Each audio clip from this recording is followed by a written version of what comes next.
Hello friend, 10 புள்ளி 10 வருஷம் நேர் புள்ளி வச்சு இந்த கோலம் போட்டிருக்கேன். வருஷப்பிறப்பு தமிழ் வருஷப்பிறப்புக்கு போடலாமா? 4 பக்கமும் தீபம் ஏற்றுற மாதிரி இந்த கோலம் போட்டிருக்கேன். வாசலில் வேணாலும் போடுங்க, இல்லாட்டி போனால் பூஜை ரூமில் இடம் இருந்ததுன்னா அந்த தீபத்தோடு சேர்த்து அதில் தீபம் ஏற்றி வச்சிங்கன்னா ரொம்ப நல்லாயிருக்கும். வாங்க எப்படி போடுறதுன்னு பார்க்கலாம். ஹலோ ஃப்ரெண்ட், 10 புள்ளி 10 வருஷம் நேர் புள்ளி வச்சுருக்கேன். நடு புள்ளி 4 புள்ளியையும் ரவுண்ட் பண்ணியிருக்கேன். இதை கோடு போட்டு ஜாயின் பண்ணிக்கலாம். இப்படியும் இப்படியும் அந்த நடுவில் ஜாயின் பண்ணியிருக்கோம். அதில் நடுவில் ஒரு புள்ளி போல் வைப்போம்ல எப்போதும், அதுக்கு பதிலாக நான் ஒரு சின்ன கட்டம் போட்டிருக்கேன். இப்போது இதுக்கு பக்கத்தில் 2 புள்ளி இருக்குது பாருங்கள், அதில் ஒரு கோடு. அதே போல் இந்த பக்கம் 2 புள்ளி இருக்குல்ல, இதில் ஒரு கோடு. இந்த பக்கம் 2 புள்ளி, இதில் ஒரு கோடு. இந்த பக்கம் 2 புள்ளி இருக்குல்ல, இதில் ஒரு கோடு. 4 பக்கமும் புள்ளி வச்சுருக்கோம்ல, அதுக்கு பக்கத்தில் இருக்கிற கோடு நம்ம ஜாயின் பண்ணியிருக்கோம். இப்போது இதுக்கு கீழே 2 புள்ளி இருக்குது பாருங்கள், இதை ஜாயின் பண்ணிக்கலாம்.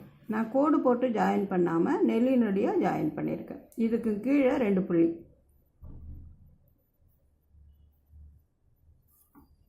இந்த 2 புள்ளி, இதுக்கு கீழே நேராக இருக்குல்ல அந்த 2 புள்ளி.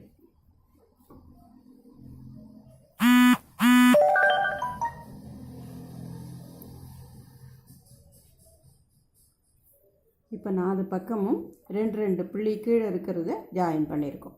அடுத்தது இப்படி ஒரு 3 புள்ளி இருக்குது பாருங்கள், இதை ஒரு வளைவாக போட்டுக்கலாம். இந்த பக்கம் ஒரு வளைவு, இந்த பக்கம் ஒரு வளைவு. அதே போல் 4 பக்கமும்.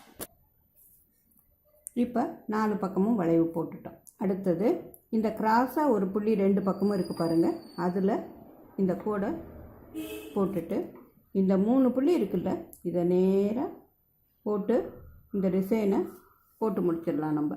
இப்போ கிராஸாக இந்த புள்ளிக்கு வந்துட்டு இந்த 3 புள்ளி இருக்குல்ல, இதை நேராக போட்டு இந்த டிசைனை நம்ம முடிக்கிறோம். இப்போ 4 பக்கமும் போட்டு முடிச்சிட்டோம். இடையில 2 புள்ளி இருக்குது பாருங்கள், இந்த ஒரு புள்ளியை ஒரு பூ போல் ஆக்கிக்கலாம். 4 பக்கமும் இப்படி போட்டு ஒரு பூ போல் ஆக்கிடுவோம்.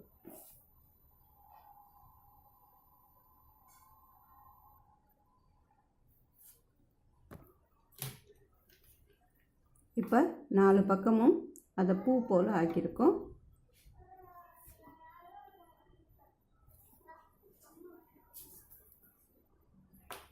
இப்போ இன்னும் ஒரு புள்ளி இருக்குல்ல, இதில் ஒரு புள்ளியை பூவாக்கிட்டோம். இன்னும் ஒரு புள்ளி இருக்குது இல்லையா, அதை இங்கேருந்து ஒரு கோடு கொண்டு வந்து இப்படி இது வழியாக இங்கேருந்து இப்படி போயிட்டு இப்படி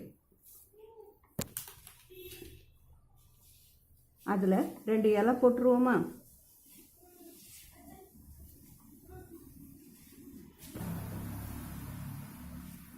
இப்போ ஒரு காம்பும் ஒரு பூவும் 2 இலையும் போட்டு ஒரு சின்ன டிசைன் போட்டிருக்கோம். அடுத்தது இந்த இடத்துல இப்படி 2 வளைவு போட்டுக்கலாம். மேலே கோடு போட்டோம்ல, அதில்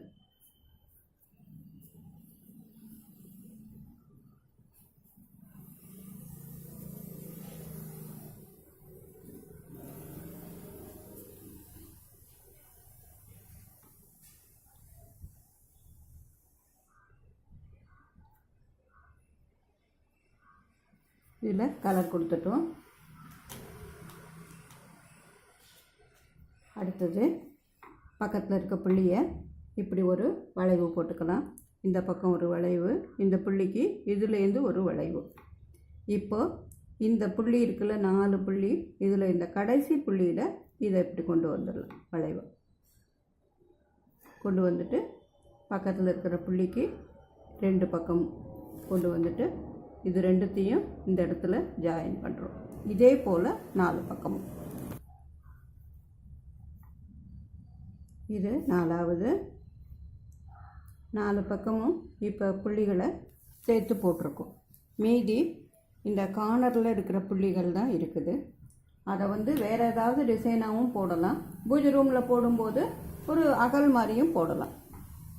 இப்போ ஒரு அகல் மாதிரி போடலாம்.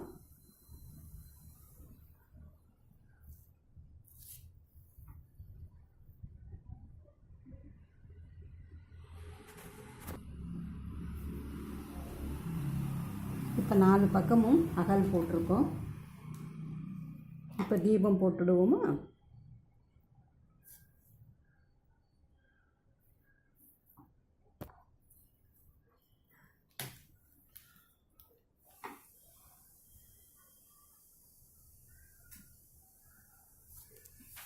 போடுறதுக்கு பார்க்குறதுக்கு போட்டு பாருங்க. என்ன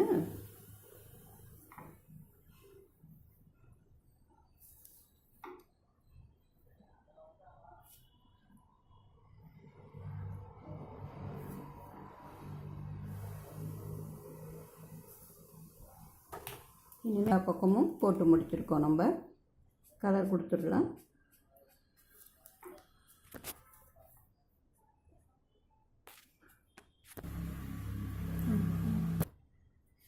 ரொம்ப ஈஸியான கோலம் தான். வருஷ பருப்புக்கு நீங்களும் போட்டு பாருங்கள். வித்தியாசமாக இருக்கும் ஒரு கோலம். பிடிச்சிருந்ததுன்னா லைக் பண்ணுங்கள், கமெண்ட் பண்ணுங்கள், ஃப்ரெண்ட்ஸுக்கிட்டையும் சொல்லுங்கள். சேனலுக்கு மறக்காமல் சப்ஸ்கிரைப் பண்ணுங்கள். நன்றி, வணக்கம்.